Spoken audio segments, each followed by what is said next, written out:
Hi, everyone. It's 2 o'clock, so I think we'll get started. So thank you, everyone, for joining us. We know these are extraordinary times, and we hope that you're all safe and healthy. And so we're really thrilled that you took the time out of your day today to join us. We have what looks like close to 300 registrations here from our partners and institutions across the country. So really huge turnout, and we're really thrilled that you all took the time. I recognized a few names on that list, so hello to those of you that we know, and to the new names, it's a pleasure to meet you. So my name's Christine Walk, and I'm the Director of Client Relations here for IDP Connect Canada.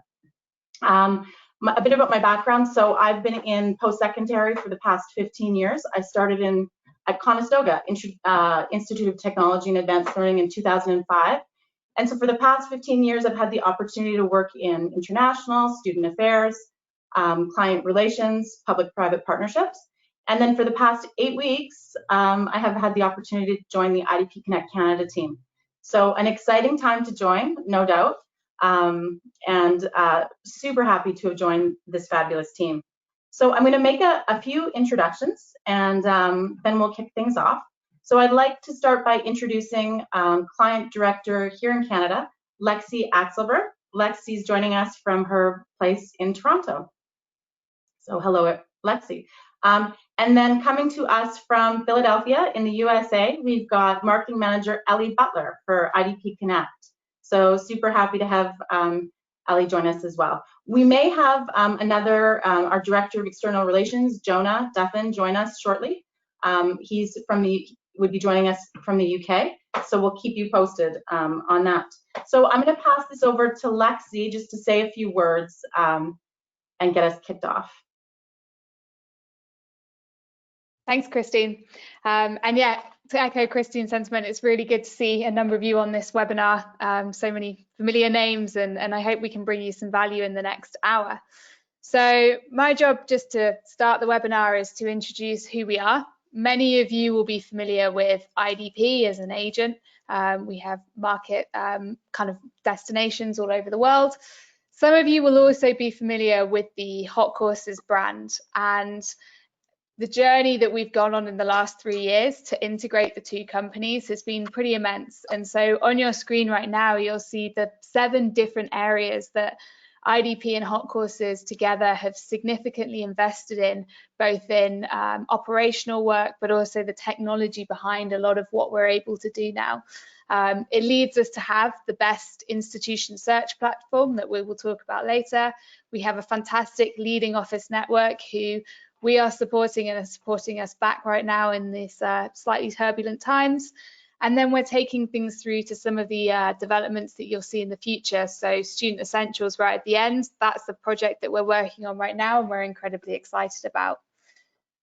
We know that a lot of what we're doing brings out a massive amount of data, and so we just want to touch on that in the next slide and talk about how important it is to make these informed decisions.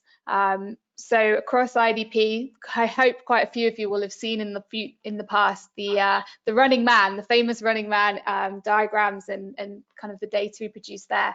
But we also want to share, and we'll be adding some of these things into this this webinar today, some of the really valuable student placement information that we have, and the digital journeys that we're taking our students on. Just seen that Jonah's joined us, so welcome Jonah to the webinar. I will hand over to you, I believe. Yeah, sorry, apologies everybody. Some technical issues on the other side of the Atlantic. Lexi, where have you got up to in here? So I've literally just been able to join. All good. I just introduced who we are and where we come from. Okay. So good evening, everyone. My name's Jonah Duffin. So for the majority of this webinar, I'm going to hand over to my colleagues Ellie, Christine, and Lexi.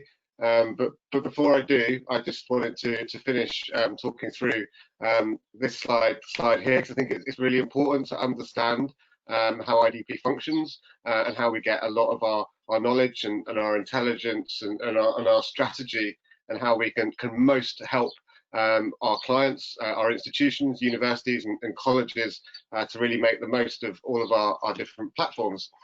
So we have our real-time course and market demand data, also known as demand tracker. So what this does is it takes all of our data from all of our websites, so idp.com and all of the hot courses websites, and it puts that data in dashboards that are really easy to interrogate and allows you to see where students are searching, so which destination markets and where they're searching from in real time, because it's using all of our web analytics and then displaying it in a way that allows you to see real-time data in terms of demand shifts. So whether that's because of a global pandemic or whether that's because of shifts in local, regional or national policy or anything like that, you can really see the impact and make strategic decisions both on where you're going to place your recruitment spend, which countries you're going to visit, but also which courses you want to develop or not. Then we move further down the student funnel. So once they've done their initial research using those websites, we've then got our student placement data. So we've got student counsellors throughout the world who are talking to students every day, who are then inputting those students' preferences, their applications, their offers, their acceptances through to finalisation or enrolment. And we can see that movement of students all the way through the funnel, and we can see shifts and different trends there, which we obviously share with our clients in order to help them with their decision making. Then, and I think this was just when I joined, we've got the IDP student buyer behaviour. So that's been going on for 8 years, as Lexi said, the famous running people. And then that's something that we're developing further this year, and we want to get around about 15 to 20,000 responses this year. So that's really looking at the qualitative data, understanding what students' opinions are, what their perceptions are of different target destination countries such as Canada, US, Australia, UK, Ireland and New Zealand. And then finally, just to sort of top all of that off, we then have sector data. So in the UK, that's what we call HESA data. In the US, that's Open Doors. And it's Britain, and there's the Irish version, the Canadian version, Australian version, and obviously New Zealand. We bring all that together, and they're dashboards that strip out some of the unnecessary noise in a lot of those tables and just give you the information that you really need in order to make marketing and recruitment decisions. So we feel like we really have the helicopter view of the whole global market in terms of higher education and international migration, and that helps us and helps our clients to really make the right decisions going forward. And you'll see throughout this presentation there are aspects where we've used different parts of this data and this intelligence to talk you through tonight. So again, sorry for being late, and I'll hand over to Christine, who's going to talk you through. Sure. Thank you, Jonah, and welcome. Glad you got on.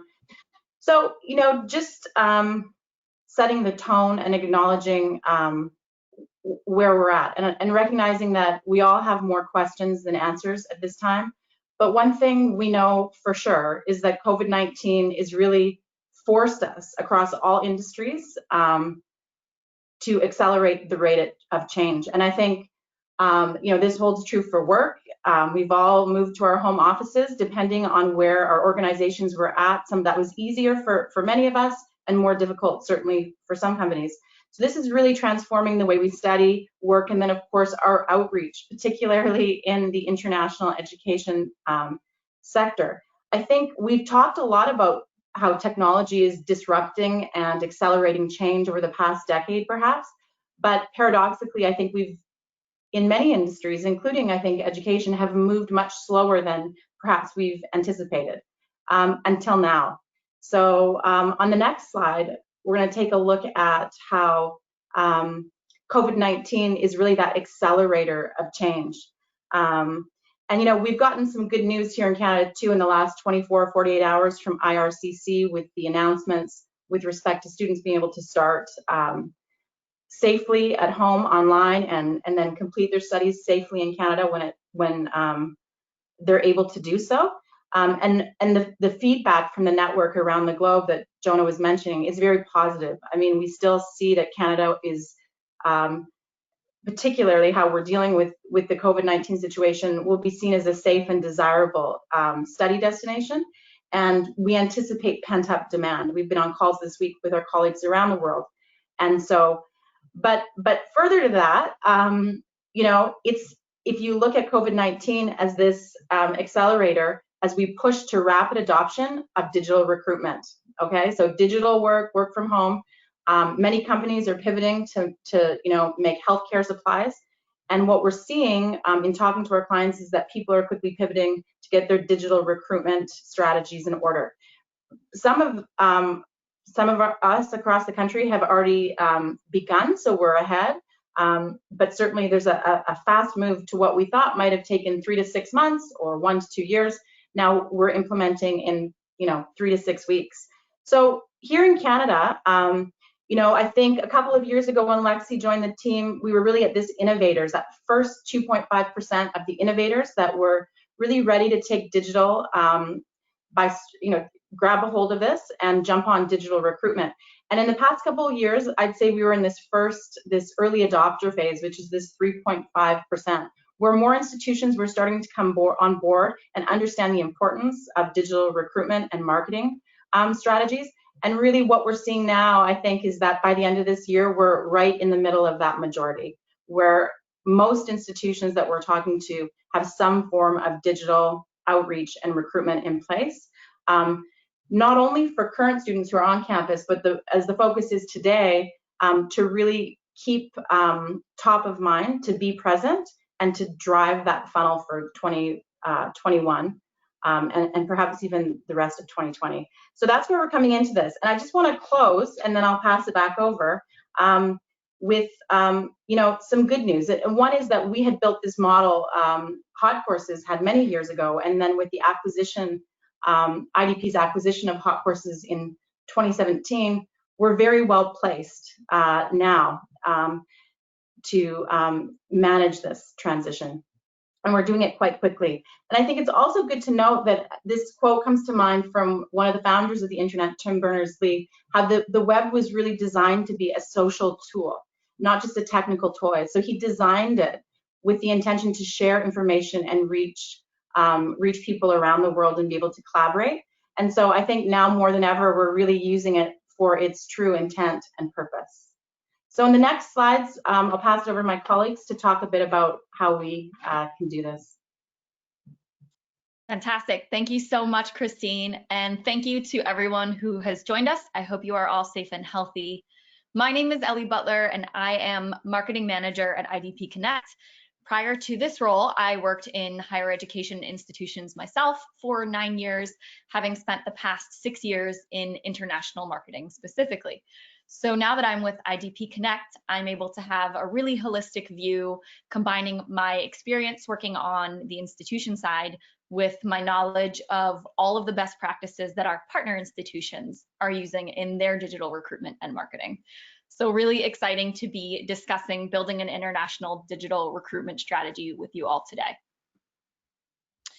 So why is such a strategy so important? Well, unlike domestic students, international students typically have very few preconceived notions about your institution.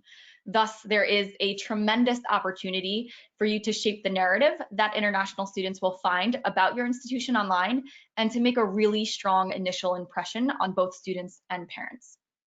And of course, as we all now know, you simply cannot rely on recruitment travel alone to get the word out about your institution. So having a digital recruitment strategy is absolutely critical. So where do you begin when building such a strategy? Well, you have to evaluate your resources. So you have to ask yourself, how much is my institution already spending on a digital recruitment and marketing strategy, and what are the results? Maybe there is a strategy in place, maybe it's completely non-existent. What resources are in place to support such a strategy? And that includes both human resources and financial. So some institutions have specialized international marketing staff, while others rely on a central marketing division who might service multiple different schools and units throughout the institution. But regardless of what your setup is, you can still develop such a strategy, even if you only have a graduate intern who can assist you, or you might need to rely on an external company. Whatever it may be, you can still implement such a strategy. Now, of course, getting financial resources can be a bigger hurdle, which means you have to get buy-in for such a strategy across your institution. And getting buy-in for a digital recruitment strategy means getting buy-in for internationalization, which I'm sure none of you are strangers to, but also getting buy-in for digital recruitment and marketing. And since I'm all sure that you are all very familiar with getting buy-in for internationalization, I'm going to focus on getting buy-in for digital recruitment. So as you know, you simply cannot travel everywhere. And even in places where you do travel, students are still looking for you online. In the cases like this coronavirus outbreak, you cannot travel anywhere. So this is the time when a digital recruitment strategy is absolutely critical. It generates both inquiries and applications, and it delivers conversion on each. It is more cost effective than traditional marketing and recruitment efforts. So you would never be able to attend recruitment fairs in every country in the world, or purchase a billboard or a television ad in every country in the world. So digital marketing and recruitment strategies are the answer, and they are much more cost effective. It's available 24/7, and it's global, which allows you to expand the reach of your recruitment efforts into markets where you might not normally travel and recruit from. And this helps to ensure that you have a really wide range of recruitment sources to draw upon in the event of any unexpected market fluctuations, just like we're experiencing right now. And most importantly, it's where prospective students are.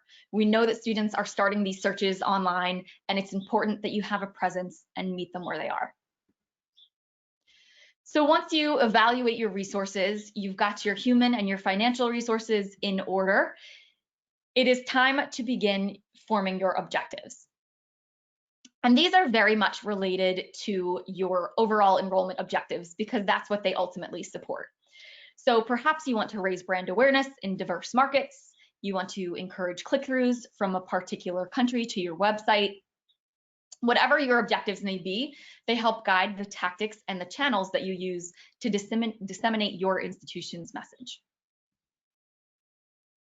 In order to disseminate such a message, you need to know where it's going to go. So you need to identify which countries or regions you want to target, which of those should be your priority. So to do this, we of course look at historical sources of data like CBIE, facts and figures, and where your applications and inquiries have typically come from in the past. But it's also important to stay ahead of the curve and look at real-time prospective student data like our demand tracker tool, which allows you to see real-time search data from international students, get a glimpse of which of your programs are most popular and which regions would be great for you to travel to. Because we hold the largest data set on prospective student demand in the world, we're able to help you identify new markets for recruitment travel and your marketing investments. And now that you've identified your target markets, you have to do some research into understanding them. This is critical, especially in a field like international marketing and recruitment, where you might market to a student from China differently than you would market to a student from Brazil. And information on your target markets can come from various different sources. So there are things like market reports online, anecdotal evidence from your recruitment travels in country. And this is where it could be a really good idea to survey your admissions and recruitment team for their insights. But my very favorite method of doing this is conducting focus groups with your current international students. I used to run such focus groups at my previous institution, and we would do both mixed country focus groups and country-specific focus groups. And we found that in the country-specific focus groups, we can get some really great insights. Students were much more likely to open up about their culture, their values, and what kind of marketing and recruitment strategies they think would be most effective for their country. Now, in a situation like we're facing now with the coronavirus, you might choose to conduct a virtual focus group via something like Zoom or Teams or Skype, and gauge insights from your current international students that way. And you could offer them an incentive like an Amazon gift card, depending on the policies at your specific institution. Once you have a solid understanding of your target markets, you'll want to ensure that you have really great content. And for that, I'm going to pass it back to our Director of External Relations, Jonah Duffin. Thanks, Ellie. So I'm going to show you lots of pretty pictures and nice words, and even a video at the end. So I think I've been on a lot of webinars this week, talking to our core members and involving lots of our counsellors and network in trying to advise and talk through with institutions what they can do to help to continue to get their message out to students. And whilst there's lots of things that we obviously need to change as a result of us no longer being able to travel in terms of moving towards digital solutions, the main thing that came out of these discussions was the need and the ability to continue to be able to tell your story about your institution. And quality content is really critical in doing that. And then, as Ellie said, we'll come on to how you convey that message, and the tools you use are almost secondary. So my real passion in terms of student recruitment and marketing is around working with universities in order to really find out what is unique and what is special about them, in order to be able to tell that to students and encourage students to come and study with them.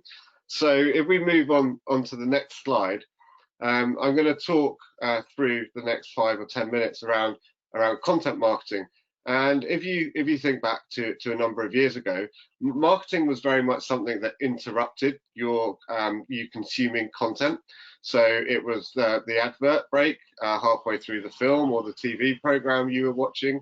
It was the pop-up that interrupted you reading an article on a website, and more we're moving away from that. People don't want to consume marketing in that way, and so that's seen the growth of content marketing, which is really about creating really useful, shareable content that is valuable to people at a time when they want it, and able to find it where and when they want it. So it's not about jumping up and interrupting people as they consume other things. It's about having stuff available that really speaks to them and captures their imagination as and when they're looking and searching for it. So really good, informative content.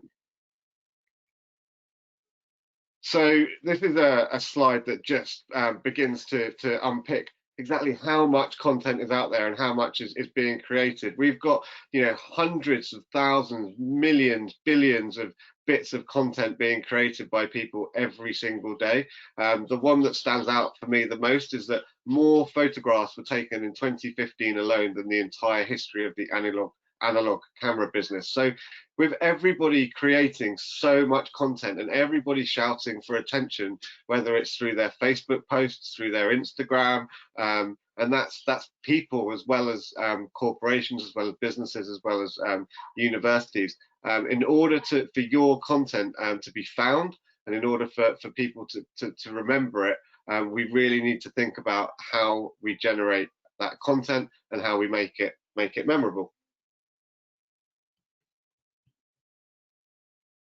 We just move on to the next slide. So this is again a slightly tongue-in-cheek slide. I've got a few of them coming up now. So this is the famous 3 under a tree. Now there's 2 ways you can look at this. You can either say that we need to work a lot harder to come up with ideas and ways of representing our campuses and our buildings and our students that is much more original and stands out. And I think in some ways I certainly agree with that.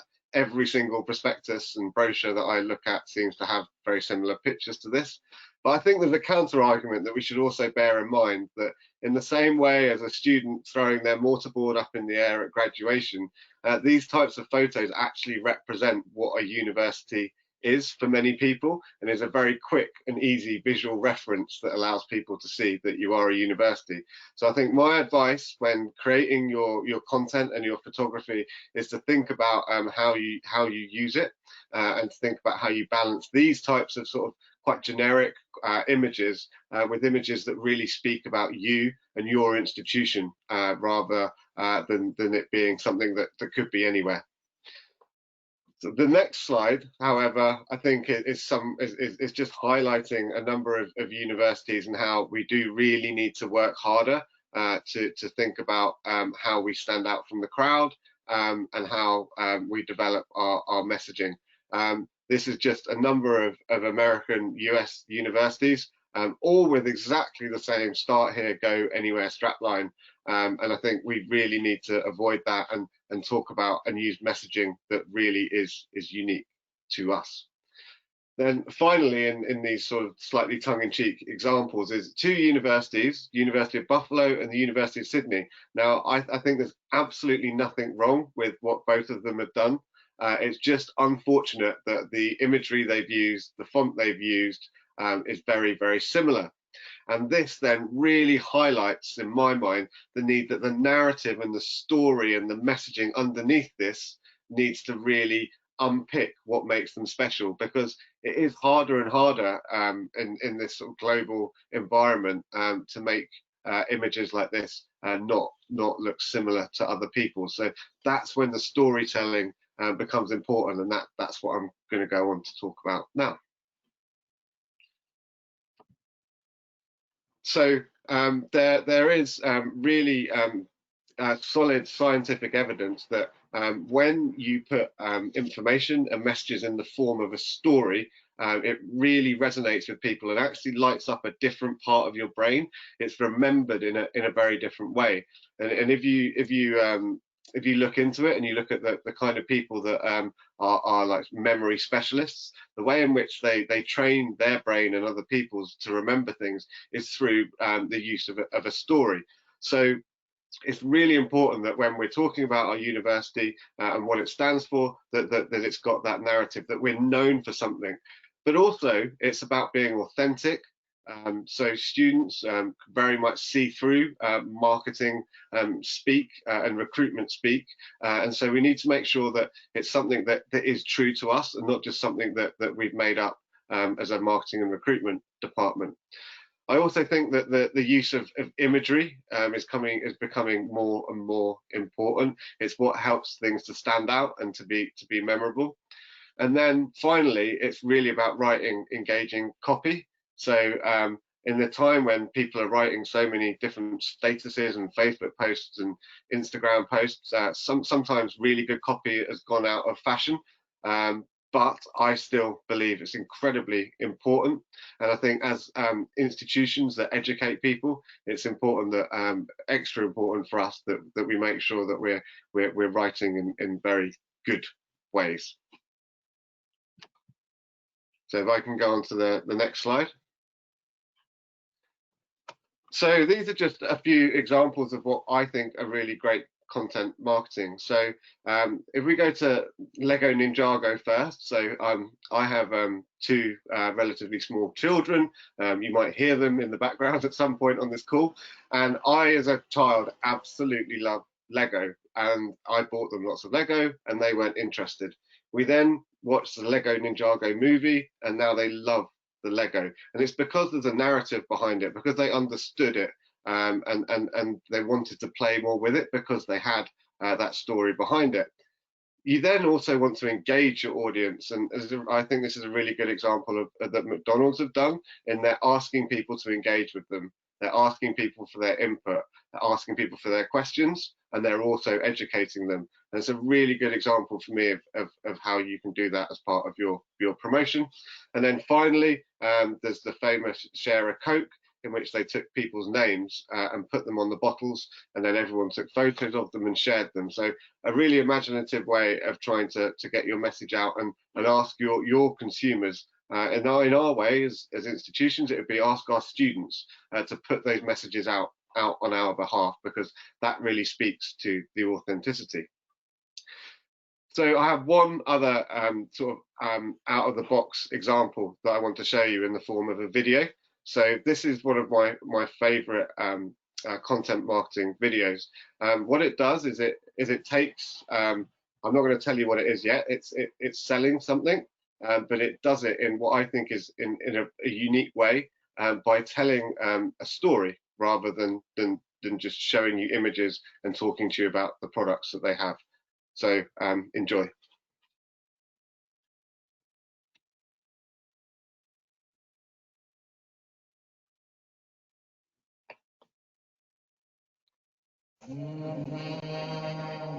Hi, my name is Åke, and this is my home. Roughly 100 million acres of land, that is all mine. Well, I share it with 10 million other people, but I'm speaking on their behalf, so to speak. Welcome to the relaxation area. It's very spacious, to say the least. And check this out. 100,000 tempered infinity pools. This is my terrace. Custom designed with panoramic floor-to-ceiling views in every direction. And this is my bathroom. Swedish minimalistic style, completely outfitted with all necessities. Last but not least, here is where the magic happens. And here. And here. And sometimes here. You see, in Sweden, we have this thing called freedom to roam.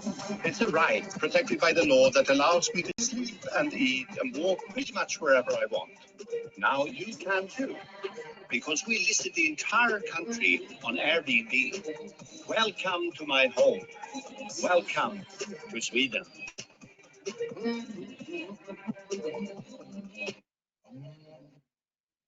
So it was slightly buffering and slightly jarring at my end, but I hope you got the impression of it. So I think what that video has done is taken Airbnb and really told through the voice of Olka, told a story about a destination. And so what this has got to do with international student recruitment is that I think we're also selling destinations, and we need to find imaginative and nice ways of being able to do that, especially when students increasingly have more choice in terms of both the destination country and the many institutions within those countries.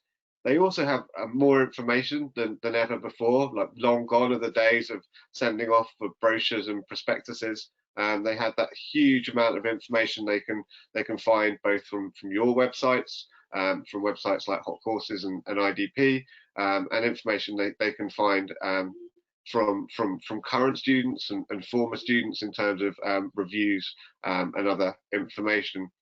They're completely digitally savvy. They're entirely used to finding resources, information, and researching online. And they expect to be able to find that information where and when they want it, and to be presented in ways in which they can easily consume it.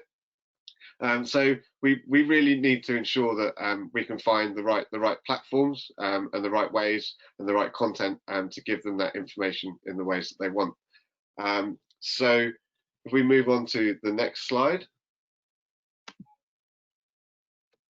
So I hope what I've imparted in this part of the presentation is to really begin to unpack and to understand what your unique selling points are. What is it about your university that makes you stand out, that makes you proud as members of staff at that university, and makes your students proud to be part of that university? And then go out and tell your prospective students about that. There'll be things that are unique to you. Talk to members of staff, talk to students, find out what they are, and then go out and really shout about it. Don't be afraid to use real stories to really demonstrate those selling points. every university says things like world-class research, high-quality faculty, things, these sort of generic phrases. Can you find something that complements that? Something that is to you is special and that no one else can say, and then can you find examples that then reinforce it, and then can you get students to say that for you, which brings me nicely on to my penultimate slide, which is around user-generated content. So your students really are your best marketeers. Can you give them the tools that they need to help you to promote your university? Can you amplify the content that they're generating? And they'll be generating it anyway, and then put it out through channels. And can you work with them to really put their voice, their experiences, and their positive attitude to your university in front of the next generation and next cohort of students? So I'll finish off before handing back to Ellie by saying, let's work together to get real consistency in terms of the quality of the visuals and the tone of voice. Make sure that when you're communicating, it's relevant, it's timely, and it's helpful. That's when people want to engage with it. That's when people want to share it, and that's when people want to consume it. Most importantly, it needs to be authentic. It needs to be about you and your institution, and not about anybody else's. And then you don't just need that content, you need to get that in front of the right people, and that's where Ellie's going to tell you how to do it. Thank you so much, Jonah. And just a quick note before we jump into the next slide, please feel free at any time, if you have questions, to enter it. There is a little chat box where you can enter them, and we are happy to answer any questions at the end of the presentation. So moving forward, we would be remiss if we were not to mention the fact that these are very challenging times. So it is critical to show solidarity and humanity in our messaging. And this means, first and foremost, remembering that prospective students are human, they are young, they are considering traveling halfway across the globe to study at your institution. So they are facing even more uncertainty than usual right now. So it's really critical that we be transparent and authentic in our messaging and show solidarity. So in order to do this, consider promoting all of the great things that you're doing to support your current international students through this situation. I've seen some really nice social media posts from institutions. There is the In This Together campaign, which you can join, create a nice little image, a nice little video of students talking and staff. This was started by Study in Australia, and it's now been adopted by numerous institutions, companies, and industries all over the globe. It's a really great way to remind students that they are not alone in this, that we are all facing the same challenges together. So jumping into messaging through the enrollment funnel. We have identified our objectives and our target markets. We have a ton of great content, thanks to all of the tips that Jonah shared with us. So how do we speak to students throughout the enrollment funnel to guide them along their journey? I am sure you're all familiar with the enrollment funnel working in this field. Sometimes folks use different terms at the top of it, like suspects or opportunities, but when you boil it down, we are all essentially referring to the same thing.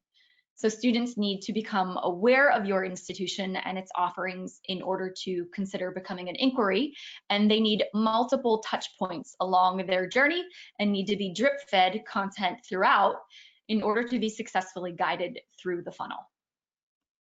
So we'll start with the top of the funnel when students are beginning their search process. And the objective here is really to raise brand awareness of your institution and pique students' interest. Based on our annual student buyer behavior research, we know that students start this process with broad online searches for program or destination information. They typically have an idea of what program they want to study, so they conduct searches online to find institutions that offer what they're looking for. So if a student does a Google search for study engineering in Canada, your institution's website is not going to pop up in those top search results, very likely not going to pop up in those top search results. Rather, it's institutional search aggregators that are going to be in those first results. So having your own website is critical but it's not enough at the top of the funnel. You need to have a really robust digital presence outside of your website so that students are able to find you. So some tactics at this stage include having a content-rich profile on institutional search sites, doing things like paid social advertising to introduce students to your brand and lead them back to your website. So what are institution search sites? Well, just as you use Yelp to find the best restaurants and Expedia to find the right hotel for you, students use institution search sites to research and compare institutions and to shortlist their favorites. And they ultimately then can download your prospectus, send you an inquiry. Now, we at IDP operate a range of student-facing sites across hotcourses.com, which many of you might have heard of, and idp.com as well. And we'll tell you a bit more about those in a moment. In the middle of the funnel, students are asking things like, what is campus life like? What are your courses like? Are your graduates successful? And where can I get an internship? And your objectives here involve keeping your leads and your inquiries engaged with your content and guiding them along the buying journey until they're ready to apply. So some tactics at this stage include an intentional email marketing campaign to drip feed information to students, hosting online webinars, using automated SMS text messaging apps or apps like WhatsApp to communicate and engage your prospects, and so on. And for students who become IDP leads on our websites, we actually help you out with this step. So we keep students engaged, we repurpose content from your content hub, and we send automated emails and SMS messages to guide them through the funnel. Now, as for the bottom of the funnel, here students are asking questions like, will I be successful there? What kind of support is available for international students at your institution? Where will I live? And will I fit in? So in this stage, our objectives are really to provide personalized communication as much as we can and demonstrate a sense of campus community and belonging so that students know that they will fit in and they can picture themselves on your campus. So some tactics that you might consider here include launching a student ambassador outreach program where your current international students can communicate with prospective students, implementing a personalized email campaign, and creating messaging to get students excited about joining your campus community. Now, throughout all of these stages of the enrollment funnel, we know that the modern student is researching your institution online. And based on the results of our digital international student survey, which was conducted in 2019, we know that the top sources students turn to for information about institutions include Google searches, institutional search sites like Hotcourses and IDP, and your institution's own website. So to speak a little bit more about these online sources that students are turning to, I will pass it to my colleague, Lexi Axelberg. Thanks, Ellie. So I'm going to just wrap up and kind of talk about the last section here on what we've been watching in the last kind of three months, I'd say. As you can well imagine, as a digital company, Google Trend data is particularly important to us. And if you haven't ever gone on and had a look at the Google Trends, it's free to go and access. It's absolutely fascinating. What you'll see here is slightly alarming news, but probably kind of fairly what was to be expected given what's going on. In the last kind of month, 2 months, we've seen a almost complete drop-off of students searching for study abroad. That is, students putting study abroad options into a Google search. Now, this is pretty important for us. We gather a lot of our traffic organically through Google, and so we really want to try and see when this is going to recover and how this is going to play out over the next few months and the next year. So let's just look at this in context of the year-on-year traffic on the next slide. The numbers on this axis represent search interest relevant to the highest point of the chart for a given time. So the value of 100 is the peak popularity for studying abroad as a search term, and a value of 50 means the term is half as popular.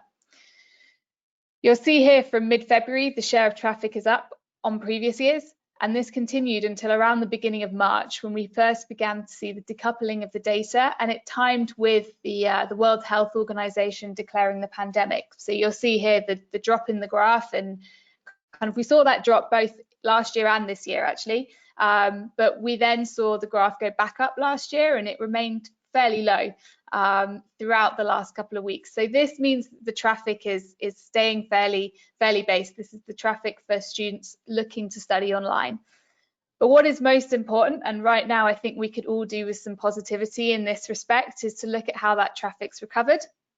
So as Al has just moved on to the slide now, you can see that piece of information at the end, that bounce back there, that's really good sign for us. That shows that despite all the turbulent times, despite what's going on right now, we are seeing this traffic recover, and students are starting to look again to study abroad. They're starting their research online. They still very much intend on pursuing their dreams and coming to Canada or the UK or the US. And I think that really speaks to this concept of pent-up demand that Christine mentioned in her introduction, and this is very much a sentiment that we've felt from our network throughout the last couple of weeks. And for all of us right now, this kind of positive reinforcement that we will get there and we will see these markets recover is incredibly important. So having established that we are tracking this very closely and looking at the Google demand data and making sure that we are able to hold a fairly robust digital presence, I just want to bring that back to what that means for us as IDP Connect. And as Al has really eloquently described here, looking at that top of the funnel and building that pipeline is incredibly important. And so that's where our platforms really come into their own. And many of you who I've met in meetings on one-on-one, I always describe them, and Elle brought it into her comment. It's a bit like the Airbnb, but for higher education. We are different to Airbnb in that we're comprehensive. We will list your programs, whether you work on the digital platforms with us or not. We think it's important that students have access to all the program data that's available, but we will also help you in a digital context. If you're a partner with us, signpost to your website. Generate these inquiries, and I've really enjoyed working with a number of you over the last couple of weeks to continue to have those leads coming through and see your recruitment teams really picking up the inquiries that students are still submitting, even despite everything that's going on. So I just want to kind of wrap up and look at what we mean by a content hub. And to me, this is your virtual booth. We really focus on that video content, that authenticity that's required, and all of the pieces that Jonah brings to the IDP Connect team into these content hubs that we build. They're localized. We speak to the local audience, so whether you're a student searching from the Middle East or a student searching from Vietnam, the content will be slightly different. We target them based on location, language, and we also want to speak to the key influencers that make a very important part of this decision-making process. I think it's incredibly important that you have local language information for these parents, because ultimately they're the ones that have to make a substantial financial investment in their children's future.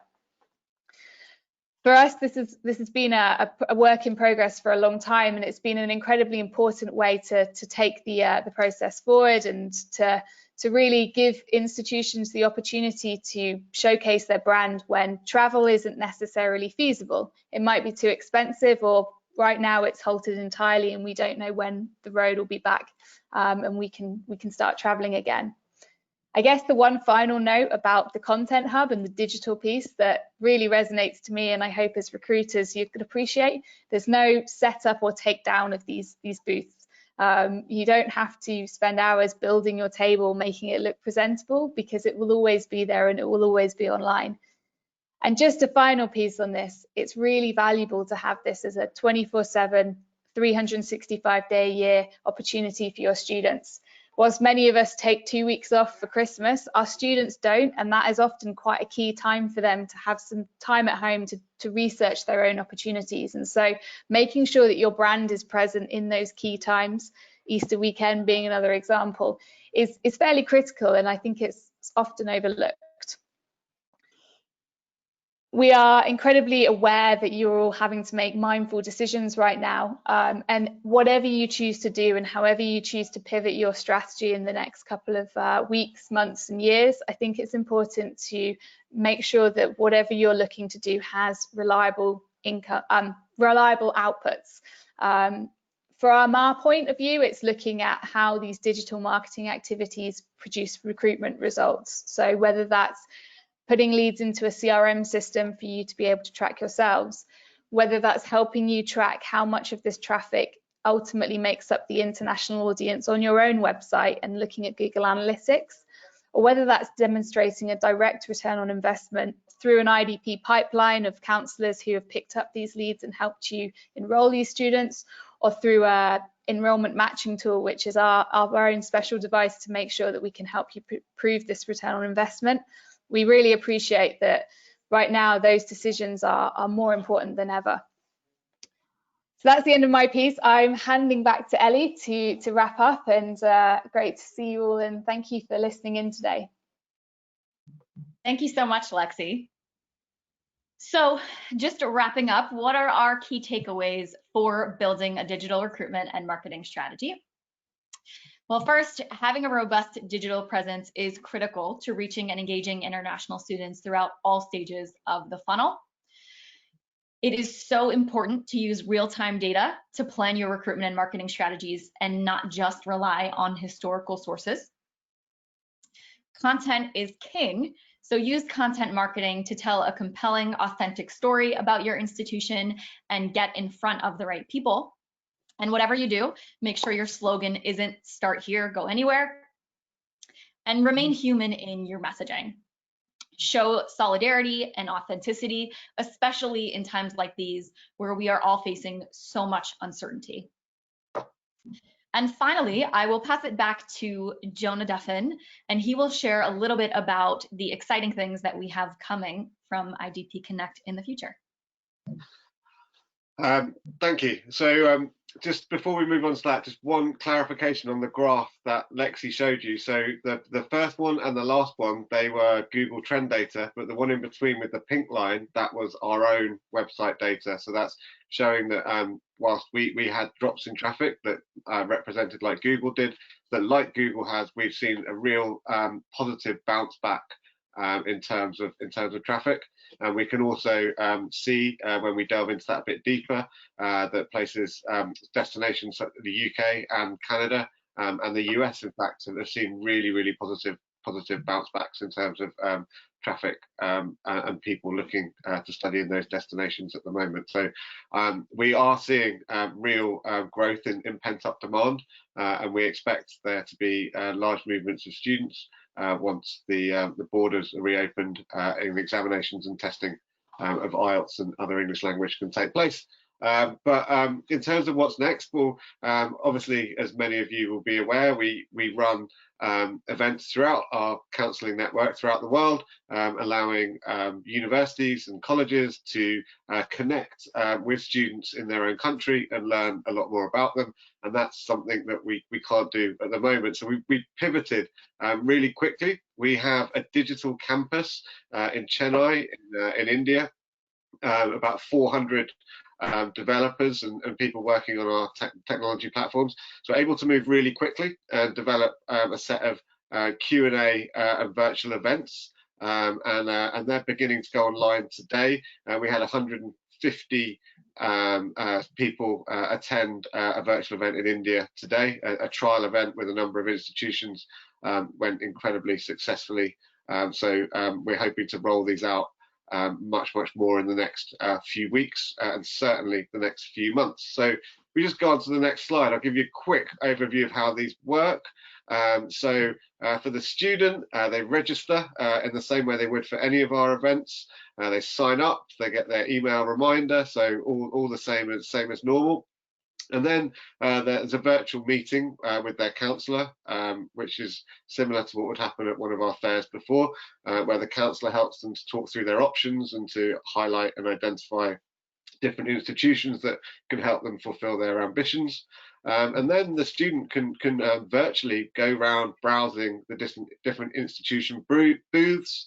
They can join live chats with representatives from those colleges and institutions and universities. They can ask questions, and they can really have quite an immersive experience and meet you, the recruiters from the different institutions. And then they'll be able to sign out, and they'll get an email, and we'll be able to tell them which institutions they talk to, and to thank them for coming. So from a client point of view, it looks quite similar to what you would think of as in a normal traditional face-to-face. You register. You set up your space, so like Lexi referenced, no more pop-up banners, but we can help you to make sure your virtual booth looks nice and branded. You sign in, and then you begin to receive queries and conversations, which you answer through the platform. You can take as many notes, you can get the information about the student, and then at the end you're able to sign out. So that's something that we were trialing this week and hope to roll out very soon. And then very finally, we're also working on a Q&A in our new app, and that will allow it's basically a copy of something that Google has done very successfully, where you're able to go in as a student, prospective student, ask a question, and then in the Google version, celebrities come and answer it. We're not going to do it with celebrities, but we're going to do it with even more important people, the universities, who can then go in and answer the questions, and then they become tagged. And then when students ask similar questions, that same content is then floated back up in order to answer the question. So we're really looking forward to launching that at the beginning of May as well. All of these are to really help students to understand more about their study abroad options and the institutions available to them at a time when they can't necessarily meet those institutions in person. So that's as much information as I think we probably want to give to you today. I'm just having a look to see if we have any questions. Christine or Lexi or Ellie, have you been able to keep an eye on them while I've been muttering on? Yes. So we did have one come in that asked, how do you recommend getting this content in front of and into the hands of prospective students? I think Ellie, I think that came in just before you began talking in the second half. So I think you covered a huge amount of that. But I think especially during these times with COVID-19, I don't think you should be afraid to over communicate. And I think you know, through social channels, your own social channels, through your website, through websites like ours. Through email of people in your funnel. I think students really want to find out as much information as possible, both the information that we'd normally be providing to them at each touch point, but also reassurance both on the health and safety aspects of your university, what you're doing, how you're coping with the pandemic. These are the things that students really want to understand. So I think every touch point you have with a student, from first inquiry to application to offer to pre-departure, there's plenty of ways in which you can get that great information out in front of them. Your competitors will be. Absolutely. I agree. Thanks so much, Jonah. Another question that we had come in, is it good to do email marketing campaigns where we are nurturing the lead during the awareness stage? I'm happy to speak to this one. So absolutely yes. It is critical as soon as a student becomes a lead or an inquiry, whatever you want to call it, absolutely critical that you are engaging with them consistently. However, I will note there was some research done, I want to say about 2 years ago by Wes, I believe it was, and they did research on how frequently students like to be contacted when they're still kind of in that awareness stage before they apply. And students responded and said that anything more frequently than every 2 weeks was a bit intrusive and a bit overwhelming. So I think if you are planning an email campaign at that stage prior to application, anything more than every 2 weeks would be a little bit of overkill. But something like every 2 weeks or every 3 weeks is really nice to keep them engaged and drip feed them that content as they move along the funnel. I know we're coming near to our time limit, but there's just one around the virtual events and whether we're rolling them out aside from India, and absolutely we are. So in the next few weeks and months, we'll be running virtual events in every single one of our source markets throughout the world. Excellent. We also just had a few questions come in about the presentation. We will be sending out the slide deck as well as a recording of the session. So you can feel free to share that with colleagues at your institution. And a final question just about how to get in touch with the team if you're interested in moving forward and working with us. Christine or Lexi, would you like to speak to that? Sure, absolutely. So you're welcome to get in touch with either Lexi or myself, might be the easiest way. Lexi, so I can give you my email address, unless we have a general email address that you would recommend, Lexi. But my email address is Christine, so CHRISTINE.wach, WACH, at idp-connect.com. Yeah, So and I would also just say we've got, you can contact us through the website as well. That's the easiest, quickest way to get through. So it's www.idp-connect.com. And Christine or myself or any of the team can pick up the inquiries from there as well. Many of you we're in touch with and will happily follow up. If you know the account manager that you're already working with, please feel free to reach out to them as well. Absolutely. And there is also a general Canada email address. So here, and it will be on the end of the pack that we do send out to you with all of the slides. So canada.info@idp-connect.com.